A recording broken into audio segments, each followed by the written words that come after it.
Len Smokey Powers was a great all-around athlete who excelled in football, hockey, and lacrosse. In 1969, he played for the Thomas A. Stewart football team, capturing the CASA championship. In lacrosse, Len was the captain of the Peterborough PCOs, who won the Minto Cup in 1972, where he received the Best Defenseman Award. In 1973, he was a member of the Peterborough Lakers, who claimed the Mann Cup. He then moved on to play professional lacrosse in the National Lacrosse League, where he was a member of the Rochester Griffins, who won the nation's trophy in 1974. After playing professional lacrosse for 2 years, Len returned to Peterborough and played for the Mann Cup champion Lakers in 1982. In 1984, he served as a player coach and again led the Lakers to the Mann Cup championship. Further, Len played for the Peterborough Junior B hockey team in 1970-71, where his leadership, desire, and dedication won him the award for the most valuable team player. He not only led the Lions to the Eastern Ontario Championship, but also to a gold medal in the 1970 Ontario Winter Games in Etobicoke, and another gold medal in the prestigious Canadian Winter Games in Saskatoon, Saskatchewan. Len also played for the Peterborough TPT Petes under coach Roger Nielsen in 1967, 68, and 69. Len Powers' induction into the Peterborough District Hall of Fame is indeed a fitting testimonial to his accomplishments as a highly skilled and versatile athlete. Len Smokey Powers, thank you for joining me. No, pleasure to be here, for sure. And the first question for everybody that comes on the show is a flashback to the day you got inducted, and it was 2005, so not that long ago. And when you heard that, do you remember what was running through your head? Well, I guess the big thing was for me, did I deserve to be here? So many greats are in the Sports Hall of Fame, and from all sports. And I had doubts. I'd been to the dinner many times, been to the golf tournament many times, with a lot of players I played with, coaches that were there. And so when they got a hold of me, thankfully, for the effort of my two sisters and my daughter, who put it together for the presentation, I was extremely proud and surprised. Did you not keep any of your trophies? You know, and as you get older, yeah. You wish you were kind of the type of person to keep memorabilia. Mm-hmm. I never did. Okay.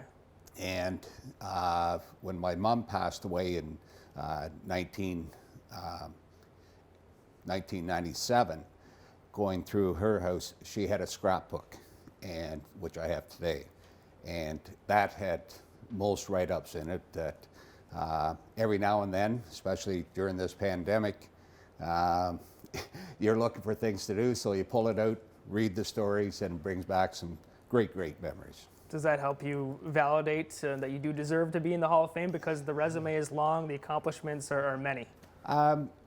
Yes, and again, I always prided myself being on it as a team player. So individual awards didn't mean a whole lot to me, because I knew that it was a team sport on that too. So that, but saying that, again, proud to be here and feel that I should be in here, yes.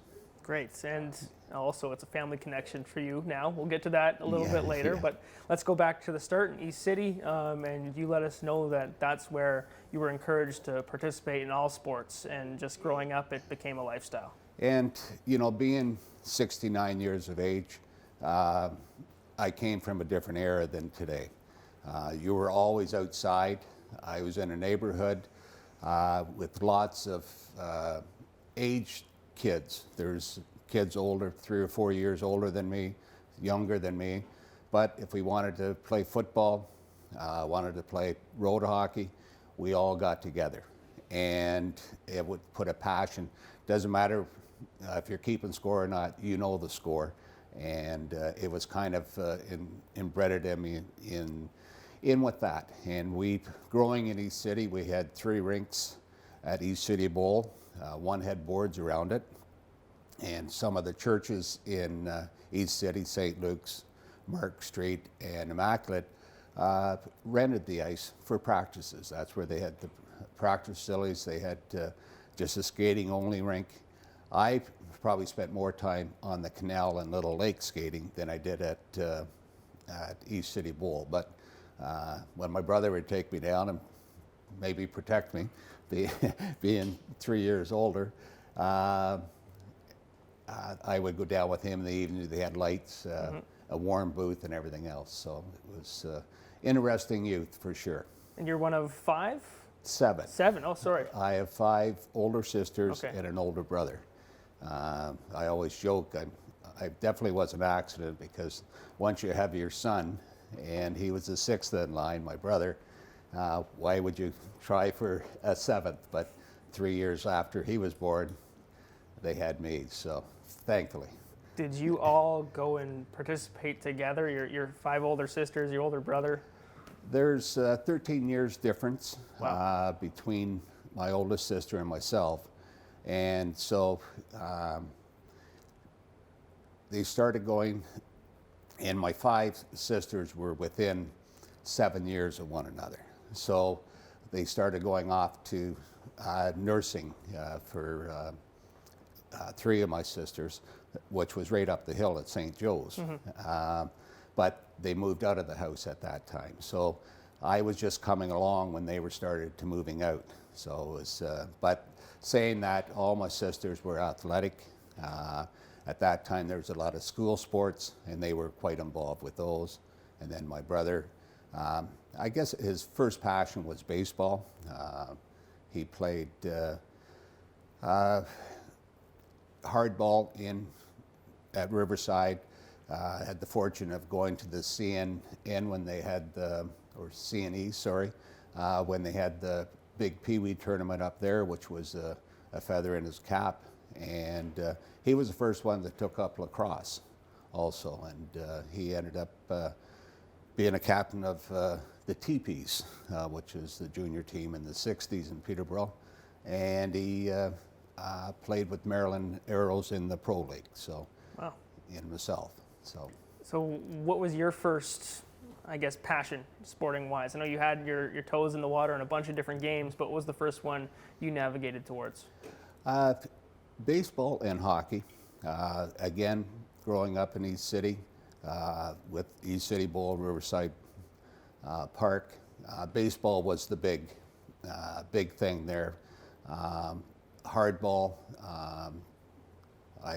I donned the tools of ignorance, being a catcher type of thing. So played that till we couldn't get field a team at the age of 15. And hockey was always a passion. I was a Montreal Canadiens fan in a household that were Maple Leaf fans, so I'm not sure how I became a Montreal Canadian fan. So it just lots of battles. Fell down the stairs? Yeah, yeah, it was a lot of, my brother used to tease me a lot when the Leafs were in their glory days and Canadians weren't as good. So had lots of, I'll have to say, fisticuffs at times with it. I didn't come out in the best end in those. That's okay, you learned for the future. Yes, From exactly. your older brother. Exactly. So I started playing at Immaculate Conception, and my uncle was vice president of the Peterborough Hockey Association, and talked my mom actually in for me to go over to play in the City League. And so I used to walk across the train bridge at 9 years of age to Civic Arena. And That was before there was a walking bridge beside it. it was, Yeah. yes, yeah, and bums underneath, I'm afraid. And that might be still today, that situation, but too shy to ask for a ride home, so at 9 o'clock at 9 years of age, I'd be having the bag over my head, over my shoulder, with the stick up beside my head, and ready for anything that come along. So it's a different, again, different lifestyle. Yes, absolutely. But now you didn't start playing hockey until you were 9? 9, yes. But you still managed to get to such a high level. Now you were on the ice, I'm guessing, before that. But what did you learn before you got to be 9 playing organized hockey from just playing with your friends? I guess the big thing, we were on our skates almost every day. After school, you would go down and find someone to play hockey with. At that time, there wasn't, mite divisions, those type of things. Novice was the idea, so it was 8, 9 years old when you were playing in that. So you learned your skills on the ice surface or on the open rinks type of thing. So it was, and fortunate in the area that I was, that there was always someone to play hockey with. Now, you were a defender in lacrosse, you played defense in lacrosse, you were a winger in hockey. How different were your styles of play between those two sports? I guess if I look at it, very similar. I worked hard in the corners. I wasn't a goal scorer in either sport, but I would go for a loose ball or get possession of the puck in the corners, and a lot of the times I would come out with them. And strong in that respect.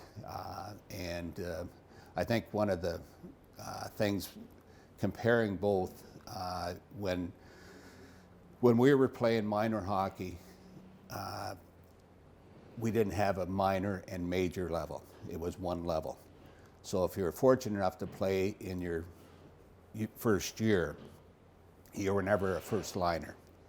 And you were always a third liner, so you learned to play defense, you learned to play short man, and those things to get on the ice more, type of thing. So, and when you get up for your second year, you might move up to the first line, and you treasured it more. You think, next year I'll probably be down, so enjoy what you're doing. So, and through my coaching, I've seen where a young lad, first line all the way up, minor, major, gets to junior B or junior, all of a sudden he's on the fourth line and he loses total confidence. And it's the rare occasion where that person can get past that. And if they do, they usually become very good hockey players.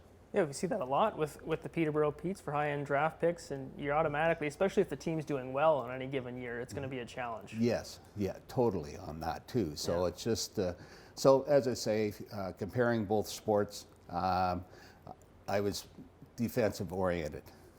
Loved to score a goal, of course, but loved setting up someone else to score. Now, who was I'll preface this a little bit, your hockey idol, I'm assuming, would have been from the NHL. Your lacrosse idol could have been from down the street in Peterborough. I'm assuming that's what the case was. But who did you look up to in hockey? I know you're a Montreal Canadiens fan. Well, of course, John Beliveau. And a bit of a side story with John. I had some health issues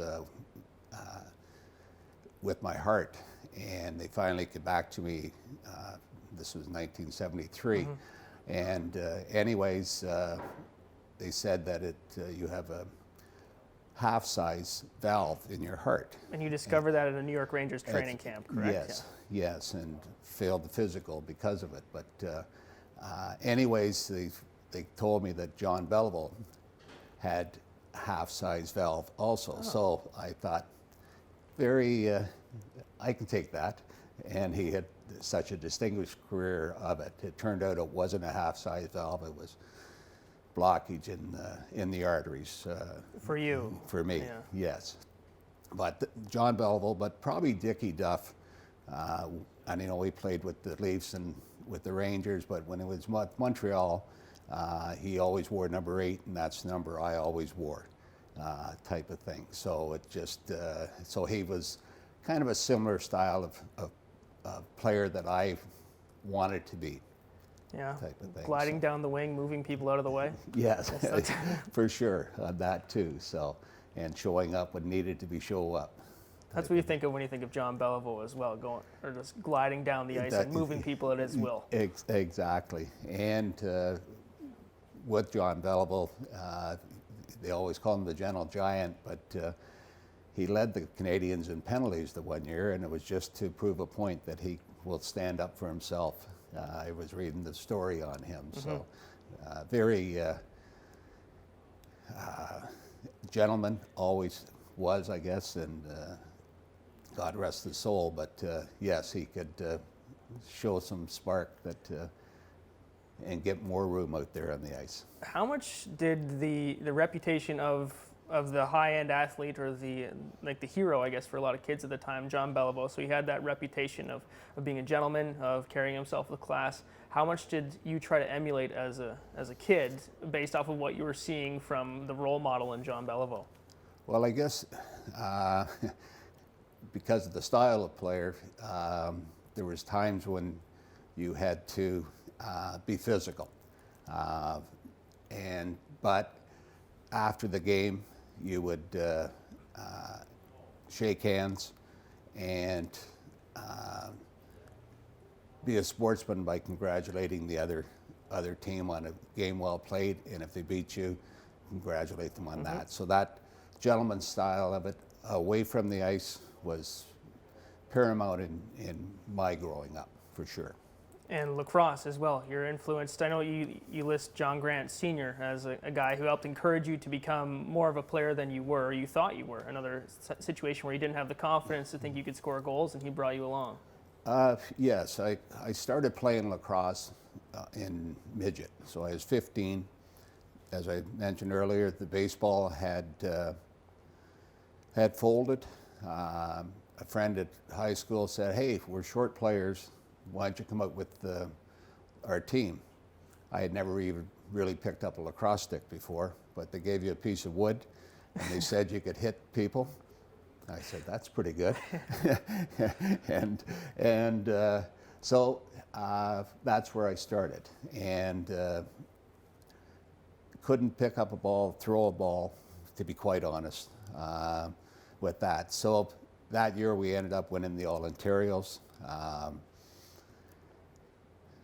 Shortly after that, going into Junior B, then Junior A, I was on John's line, and I would work the corners, getting the loose balls, work down into the corner and trying to spring the left shot to come out, throwing a pick, and John kept at me.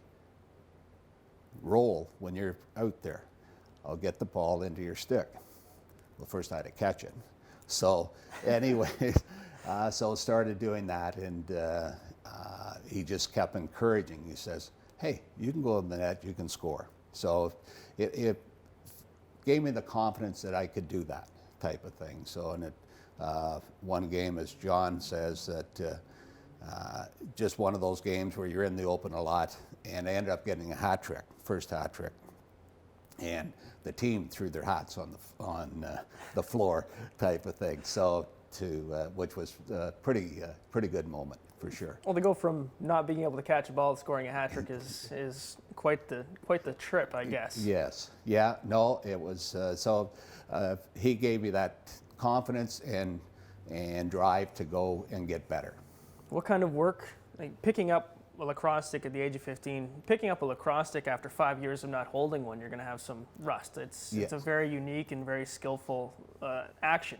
But going at 15 and just learning how to do it, to playing at a top level with like real Hall of Famer like John Grant Sr., how much work did you put in away from the game, or was it just at practice where you were just there dedicated to getting better?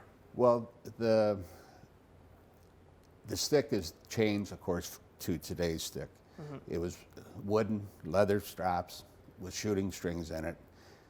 I had no idea how to put a shooting string in. And so it'd be hooking, so I would go to someone like John,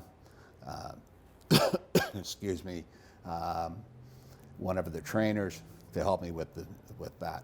Then you take it out and bounce it against the boards to see how it was doing, and then in the game, it'd probably hook on you because you're not shooting it properly. So probably the pro league was where I was more conscious of constantly working out type of thing with the stick. And by doing that, I became a better ball handler in that.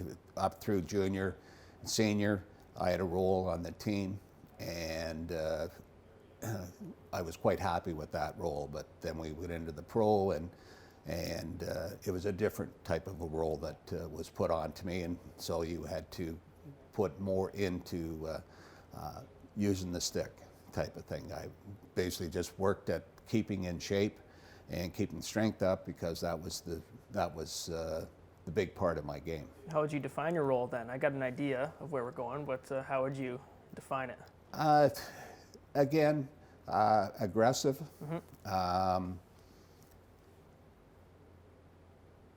Show up when you had to show up. Not that I was the best fighter out there, but if you had to put your nose in, and as my daughters told me when sitting at the breakfast table, said, "Dad, straighten your nose." So, and it's been broken many times. So that was kind of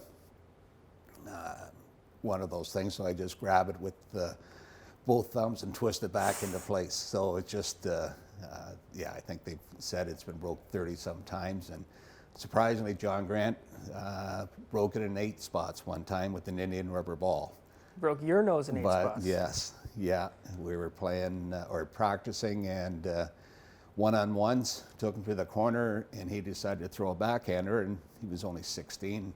Not as prolific backhand thrower as then, and I turned and I got it square in the face, and it was, yeah, it wasn't a good feeling. And your nose disintegrated, I guess. Well, to the point that the trainer came running out, and I, of course, face down, and he rolled over and he got sick to his stomach. So, so it wasn't in very good shape. So, no, definitely not. Yikes! I guess, yeah, no masks, no helmets at that point in time. And we had helmets, okay. But and the mask used to sit on your chin. You never put it over your teeth, and I've got welded teeth in here to prove that point, type of thing, because it sticks, both hockey and lacrosse. Your nose stayed straight. Well, 3 operations later. Okay, that's what it was. Yeah, there you know, so it's, but still have issues, but wouldn't give it up for change anything for the world. And you touched on this a little bit, and we're kind of going to rewind. You touched on this, John Beliveau. He was your role model because you both went through heart issues, and yours wasn't an undersized valve; it was 98% blockage, and yes. And that is what ended your hockey playing career, is my understanding, or did you keep playing in the IHL beyond that? Not what it was when and of course they don't have the equipment back in '73 that they have now, so they thought it was a valve, and what would have a cause is that exertion to the point that you might get lightheaded. So they said, if something happens like that, just put your head between your legs and you will come back around. And so did that for many years, not knowing what it was. And as I say, that door closed in '73 with the Rangers. I did go down to Kalamazoo and went down there for a short spell. That's a whole other story. But in '74, the Pro League for lacrosse, and I was so worried about going into their physicals because I had failed the physical in '73. They didn't detect anything in '74, and Did you just keep that buried? You didn't tell them? No, they were doing the physicals. I had mentioned to them, and they couldn't detect the murmur that they found in with the Rangers. And part of the issue with the Rangers murmur, which I've heard later, was that we played in the '73 Man Cup in Brantford on the Friday, but that week I'd come up with sores in my throat that I couldn't eat. I dropped 10 pounds in that week before we played the Man Cup game, which we were fortunate enough to win. So 2 days later, I go to the Rangers camp and sicker than a dog. And so that was the first sign that they found it. The doctor here cleared me, to go back and play, but the Rangers and Emile Francis at the time said, get back to me, we'll see what we're doing. And when when I called them, they were breaking camp. They had their AHL team set and everything else. So really no room, just wished me good health. So in a way, yes, it ended it. I had some opportunities to go to some different NHL camps after that. Bob Gainey was good enough to come to me in '74, asked me if I'd like to come down to Montreal. And Rick Dudley, who he was playing with in Rochester, asked if I'd like to come to Buffalo at the same time. But we were right in the middle of our championship series, so I was enjoying playing lacrosse. I had, I guess in the back of my head, the fear of going to another NHL camp and being not passing a physical. So your heart kept you in lacrosse, literally. Yes, yes, exactly, exactly on that too. So yeah, so when you were with, say, the Petes, or you're in minor lacrosse, if you go out and have a hard shift, there were situations where you would just be putting your head between your legs to try and recoup. Did that happen often? Only the once, and that was playing boot hockey, actually. Boot hockey? Collapsed, yes. Not soccer. Not boot soccer, hockey. Boot hockey. With a bunch of guys, again, on a creek in East City, where Beaver Meat Park is today, and I collapsed at 16. Didn't really think much of it, type of thing. So, and I can't really say during my junior and pro league that I had that happening, but in my later years, in my early 30s, it started happening more often, type of thing, where I'd run down the floor and I'd put my hands on my knees, with stick on knees, looking up, waiting for the offensive player to come back down our way. So, yeah. And it was sort of 34, actually. I ended up having some issues, so they ended up doing a double bypass, and fortunately had no heart damage. They gave me, said 15 years, we'll probably have to do another bypass of some sort. They checked me out in 15 years, and they said, whatever you're doing, keep doing it. And I asked them for a letter, so I gave it to my wife, because she didn't think I was doing everything that I should be doing. But anyways, so it's been 34 years since I had it done. So I'm still here, which is a good thing. Now, it's gone a long way in terms of safety measures at hockey arenas. I'm sure you've seen it with, with the Mikey Network, I guess it's called. And when you saw a guy like Yuri Fisher, I'm sure that sticks out to you, the Detroit Red Wings. Can you see that and think that could have been me if it didn't get intercepted? And that's one of the reasons a couple of years before with the Rangers, they had one, and I wish I could remember the name, but he had heart trouble and at the dot, at the circle, and went head first into the boards and died. So, so they were very cautious. Anybody with any heart issues. So it just yes, and it's happened here. And unfortunately, we were playing an old timers game, and Gary McAmoyle, Moose, was playing, and he had a heart attack on the bench. And fortunately, we had two nurses in attendance, and of course the defibrillator here. So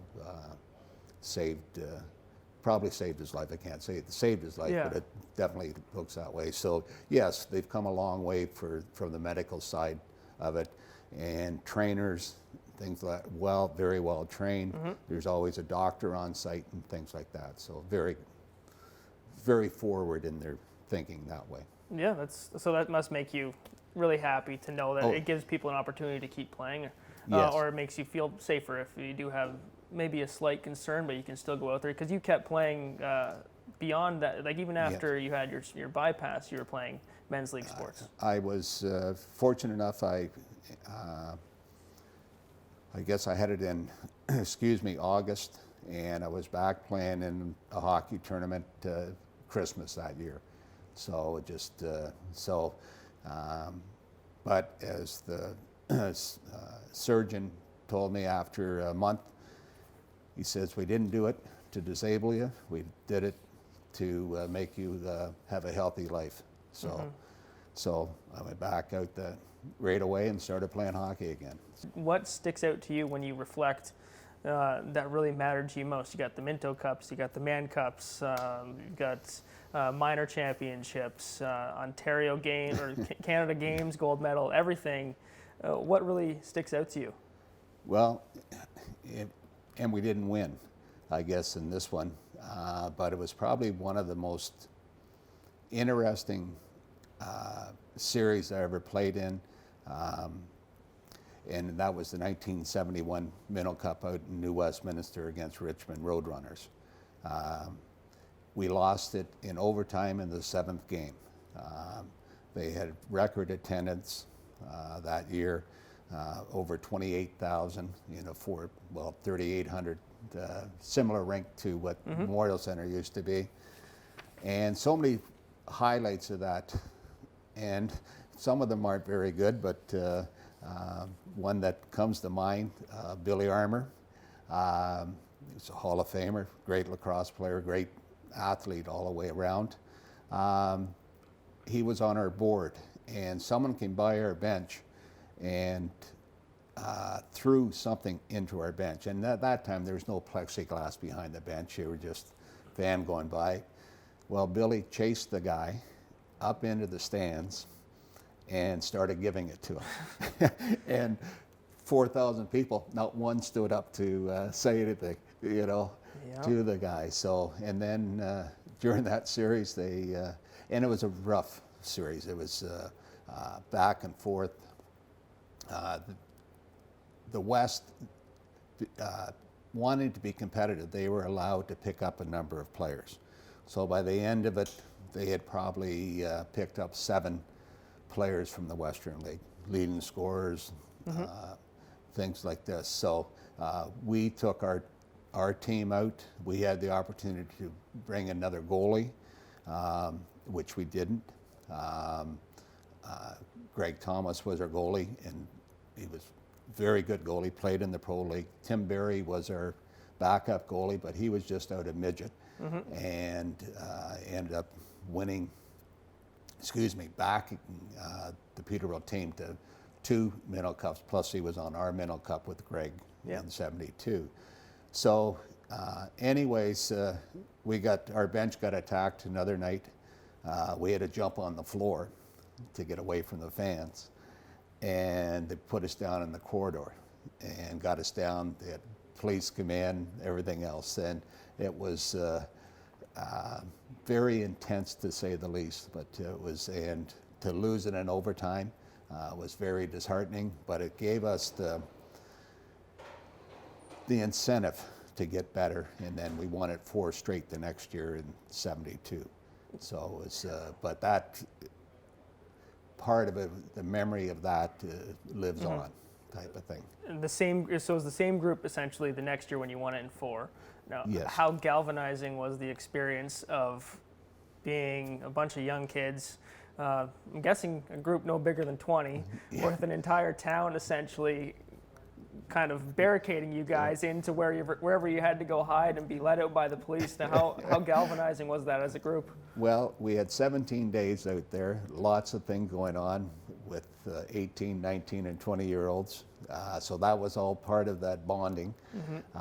A lot of us had never, myself included, hadn't been on a plane type of thing. And so it was, all those experiences led us, and to this day, a lot of us are still very good friends.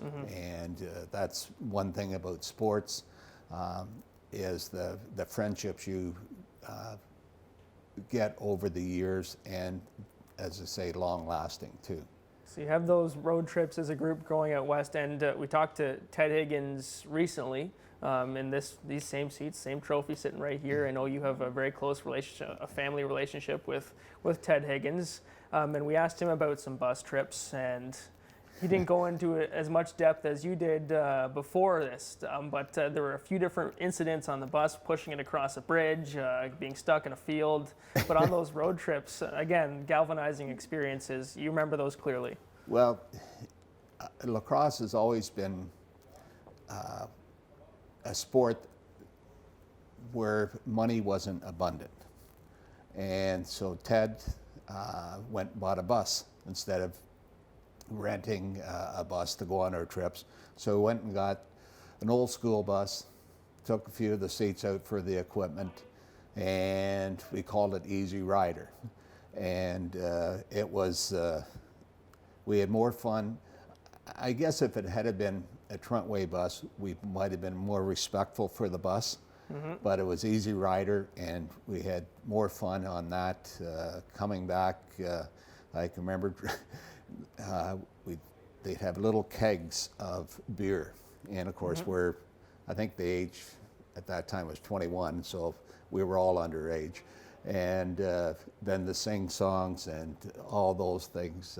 Greg Thomas always led us in those, and Guy Legault with Rave On was his favorite song. So it was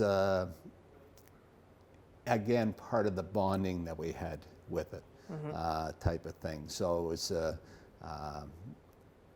when we won the series in Brampton, I believe it was Brampton, and to go on to play Etobicoke in the Eastern Championship. They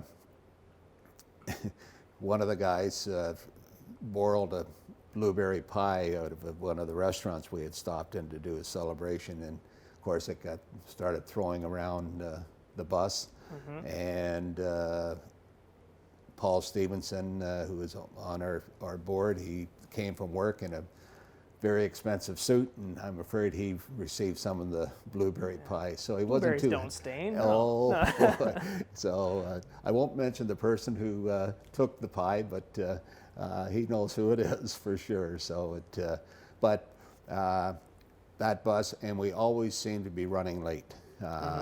We'd be going up the shoulder of the 401 on a Friday night trying to get into St. Catharines and for a game, and of course all the traffic, and breaking down, pushing it over the Burlington Skyway so we can get it going again, and Tim Berry underneath the bus in Brampton trying to get the gear shift unlocked that was seized up. So Tim Berry's not a mechanic? No. He would jump in and help out wherever he could, as we see him to this day, type of thing. So it, yes, lots of fun, and again, part of that bonding process with that team, so now, it was good. Being able to experience that, and you have nothing but fond memories, it seems like, from your days in sports. Is that what led you to become involved later on? Like, you're still involved now with the Lakers. You were one of the founding members of the PGHA, and coaching along the way. Is that because of what you experienced? Yes, it's always about giving back, and you don't feel obligated. You do it because you love it. And the rewarding thing is that years later, maybe one of the kids you had either coached or a parent that would come up to you and say, boy, remember this year, and it was a great year we had, type of thing. Thank you, and it was, I enjoyed practice as much as the games, just so that you can help someone who might be struggling with confidence or whatever, just to pull them aside and talk to them and give them that confidence to go and do it. And sometimes it worked, sometimes it didn't, but you just that relationship, as I say, Young lads come up to me that I coached when they were 8, 9 years old, and now they're in their 20s, and of course I don't recognize them, and they come up and say, "Mr. Powers," you know, and I said, "Well, my dad's not here." Yeah. It's Len, type of thing. So yes, very rewarding. The Peterborough Girls Hockey Association, it was 6 of us decided to give girls more of a chance to play higher level of hockey. And the Peterborough Minor Hockey Association, who I played with throughout my minor hockey, had the girls under there, but they had restrictions because at that time the All-Star system came in and they couldn't have rep teams. So the girls couldn't play on a rep team.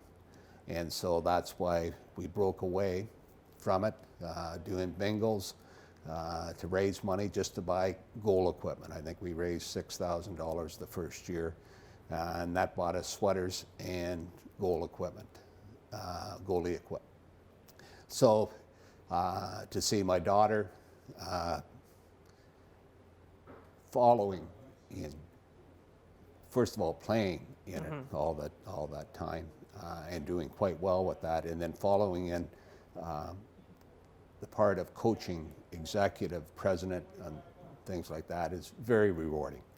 Yeah, your daughter Rose is a leader in the sports community in many ways, and a recent inductee in the Sports Hall of Fame here. Yes. Now, talk about proud moments for you. What I know you didn't get to see her induction. She's I guess a pending inductee, but due to the situation this year, there was no induction.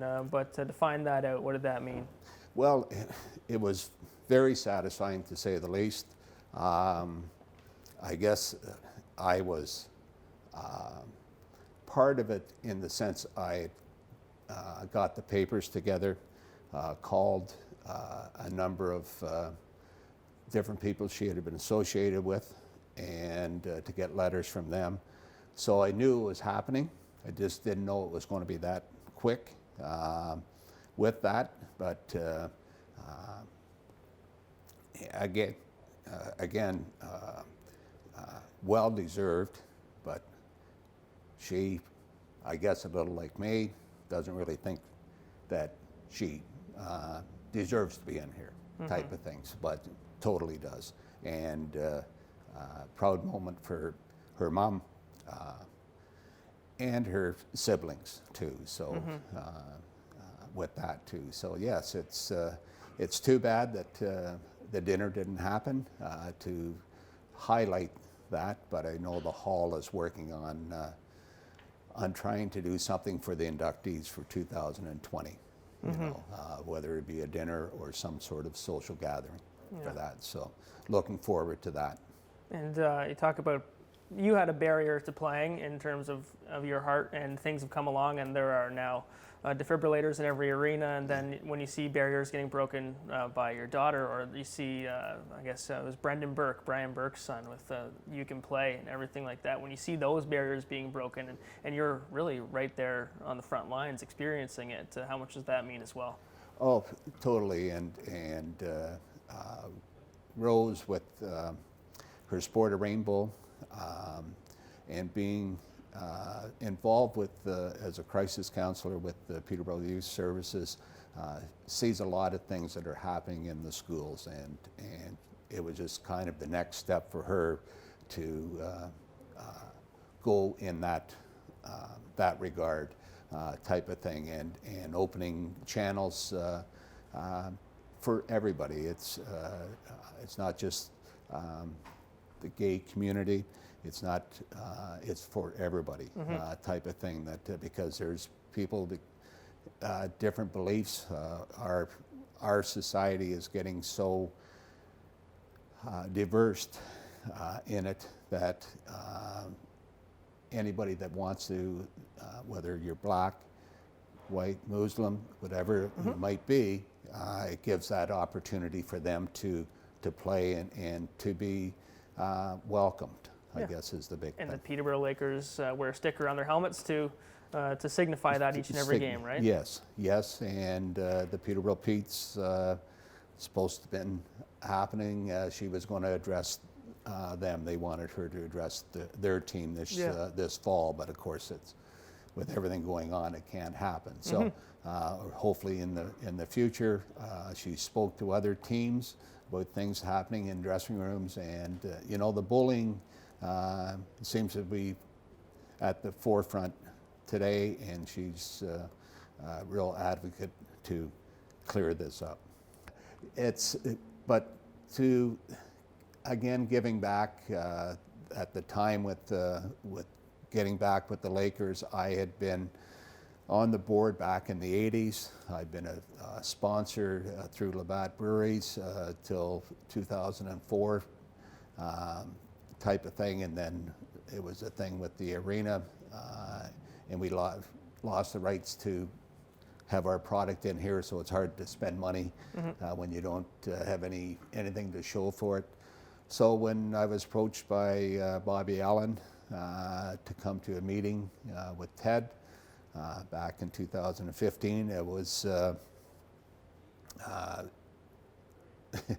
it was kind of interesting in the sense we went there as advisors, and we ended up we brought out 30 names that could help with the board. And Ted looked at it and says, I'm quite comfortable with you guys. And there was Bobby Allen and Pat Baker and John Grant, Mark Vitarelli on that committee. And we thought, well, Ted, we weren't sure if we were ready to get involved in the board. So glad we did. And we didn't come in and change the wheel. The board that had been with Ted had done a great job of filling this rink. So there's no need for us to go and change the wheel. We tweaked it a bit, and we're able to keep our fans there, and hopefully after we step down, that we have other people coming in, and we're working on that now. We're getting some younger people and get away from the old boys club type of thing. So we're all getting a little older, and energy level is not as high as it was when you were 30, 40, 50 years of age. So it's, but it's still very rewarding. The players are totally respectful, and they understand this whole situation with the pandemic. All they want to do is come back to go for a fourth, which would be a real feather in their cap, and for Peterborough to have the only two teams in the modern history of lacrosse to have 4 Mann Cup winning teams in a row. So it'd be tremendous. Can you take me through, or take me inside, what a board meeting looks like for the Lakers? When you guys do meet, what are you talking about? Well, just opening the doors doesn't do it justice, because there's so much work that everybody does, and we all have our jobs. We have sales end of it, the marketing end of it, which is probably going to be very, very hard this year, just because we aren't sure when we're going to get going. How many of our advertisers who have been very strong supporters are even going to be in business, or maybe not have the funds to help with their advertising this year, you know, in the volume that they've done in the past. So that forefront, we have people that work with Paul Day about signings of the players, who's coming, who's not coming, who's hurt, you know, those type of things are come into play. Expenses, what can we afford to do? If we're going out west, there's a great expense to us to go out west. So those type of things, and of course lacrosse talk is always at a board meeting, and to a point where we can usually get our board meeting done in 2 hours, but we got another hour and a half after just to talk lacrosse, and sometimes old stories come up too. So, and with that too. So It's always fun to have Bobby Allen and John Grant there because I can always give them a dig about Rochester beating Philly in '74. So, and of course they think we didn't deserve it, but we have the trophy. So yes, we did. Is that something that really I know obviously it sticks out to you if you'll go after the guys in the meeting about it, but winning a championship in the NLL, was that the peak for you? It was, and that the Pro League was so different. It was full time. You worked at it full time. Most, 90% of the players. Some players were flown in for their games. So you play a 40-game schedule where we're used to a 24-game schedule. And intense. They, which fell right into my game, they allowed you to swing from shoulder down on someone instead of at the elbow down. So it's just that part of the game is so physically, it was so demanding that way.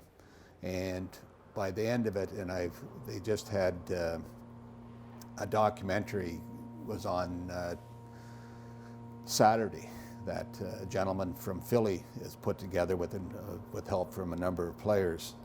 And Jimmy Wasson said in it, he says, by the time we were so worn out, we had guys with broken hands in that final series.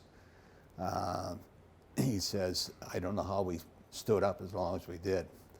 And which was true. In that series, myself, I got hit from the behind and in the front at the same time, and I bit my tongue in half. And they had to put stitches in the tongue and 10 stitches to hold it together. And of course it ballooned up. So for the next 4 or 5 days, all I could have was milkshakes. So by the time the 6th game came along, I had nothing, nothing left. I don't remember the game. So I can't say it was a highlight because I don't, in this Two for the Show documentary, it had us hosting the trophy, and that's the first time I've seen that, that I can remember. Wow. And went downstairs after in the Rochester War Memorial to celebrate. Well, our team, everybody is just, and I think Wayne Gretzky said it when they lost to the Islanders and went by the dressing room, and there was no hoopla. It was just everybody with the Islanders had their head between their legs. They were spent, and that was our team. I was spent. Went to have a beer, had to get out of the dressing room. Our doctor came by to congratulate us, looked at me, says, we're not waiting for an ambulance. We're taking you to the hospital. And they thought I had a ruptured spleen. So my blood pressure had dropped and everything else. So I laid in the hospital, not showered or anything for 3 days. And so I must have been pretty ripe by the end of it. Wow. So, I've heard after, it was a quietest celebration of a championship ever. You guys went to battle.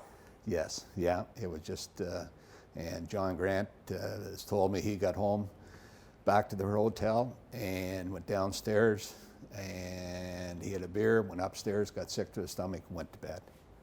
Wow. He was that spent. He gave that much to it type of thing. So it was, to look back, it's very rewarding, but at the time you're just like, oh, glad it's over. It's almost like nobody was ever the same after that series. No, yeah, for sure on that too. So again, the Pro League was a dream of a lifetime to play in that atmosphere, playing against Johnny Davis in Montreal in 74.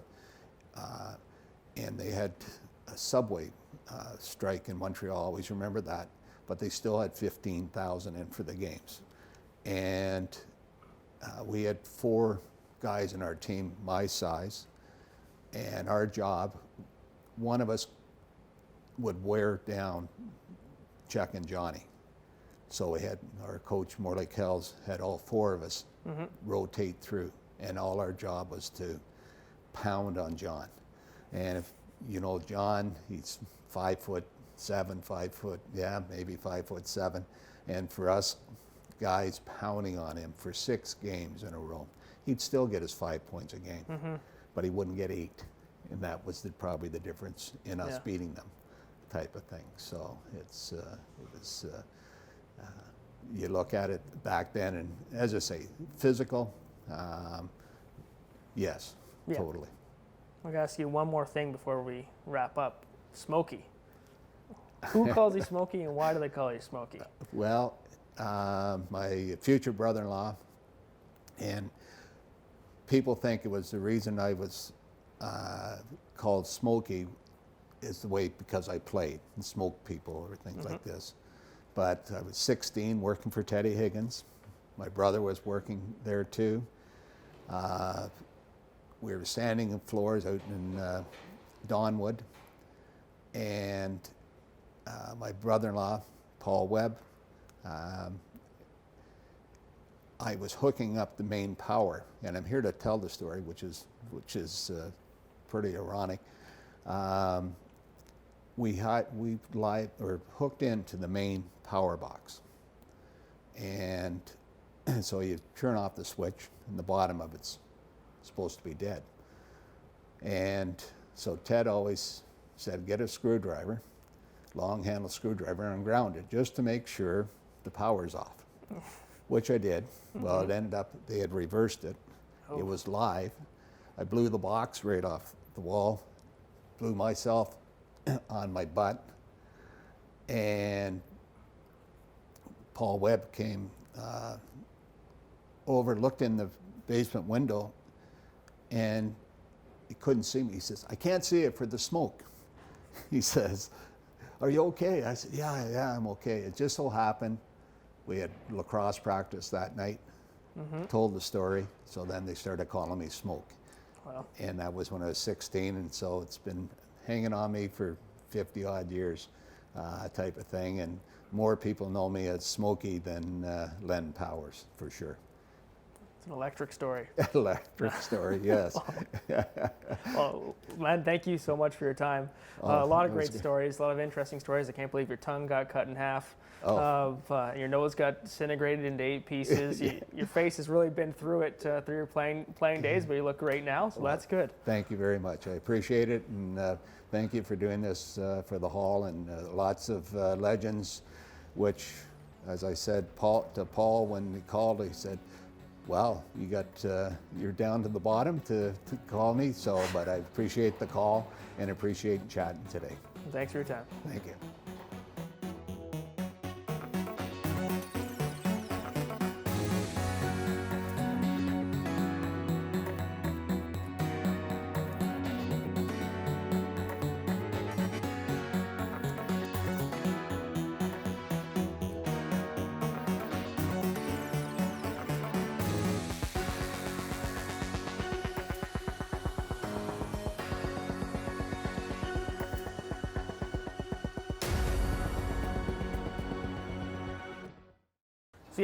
So then it's Rose, Ted Higgins, then Dean Morton and Steve Webb would be everybody in your family, I guess, who could be in the Hall of Fame. Hall of Fame, yes. Okay, so Dean Morton, NHL referee, Steve Webb, notorious NHL pest, great hockey player, obviously, but he played more than 300 games. Yes. But those are 2 family connections for you that you believe one day will likely be in this hall as well? I believe so. Dean played with the Oshawa, Generals, played in the Memorial Cup with them the year before they won the Memorial Cup, and played all his minor hockey in Peterborough. Went on, and I guess in a book they were saying the people that played a game, scored a goal, the only game he played in the NHL. So he has that, played in the American Hockey League, had a passion for hockey, Played a bit of lacrosse, but more into the hockey, and now being an NHL referee, and he would love to make 1,000 games in the NHL, which is probably another 2 years for him or a bit better. My nephew, Webby, Steve, yes, he tough character, captain of the Petes, long shot to play in the NHL, but he went and worked and worked and worked at it. So it just for any, Pat LaFontaine said one night when they were coaching together, they were at the midget tournament here, and the parents were at Pat, how do my son get into the next level? And Pat said, don't talk to me, I had natural ability. He says, and not bragging about it, but that he says, I was looked at when I was 12 years old. He says, there's a guy across the road, Steve Webb. Go and talk to him and see how he got here. And it was through hard work that he got there, and having his nose moved a few times too. So it's for the Hall of Fame, for Teddy being inducted back 22 years ago, I guess it was, just before my sons were born, and my daughter Rose being inducted, and then if and when Dean Morton and Steve Webb get inducted, it'll be quite an honor, for sure. That's good. That's I don't know if we'll have to check with Paul and see if there is a family with that many people in here. Yeah, I'm not 100% sure.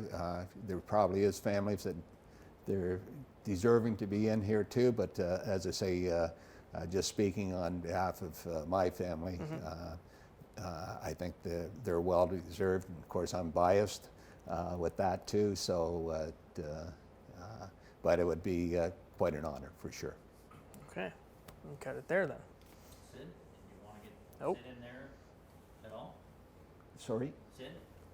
Oh, yeah. Sorry. Yes. Thanks for bringing that up. Oh no. I'll just get you to pick up from where you were and just dive into it, and I'll cut it together. Okay. So just go ahead. And another nephew who had a great run in lacrosse is my nephew Sid Villeneuve, who played on a number of Minnow Cup teams with Mark Vitarelli as coach. He came with us in '83 out west as a pickup on that too. So, and as Steve, Dean, myself tell him, he had the most talent of all of us. Just didn't get the right break. He was the better hockey player, better skater, better puck handler. Lacrosse, he could handle the stick. I won't say as good as Johnny Grant, but he definitely had the stick skills type of thing. So hopefully somewhere down the road that we will see him in the Hall of Fame along with the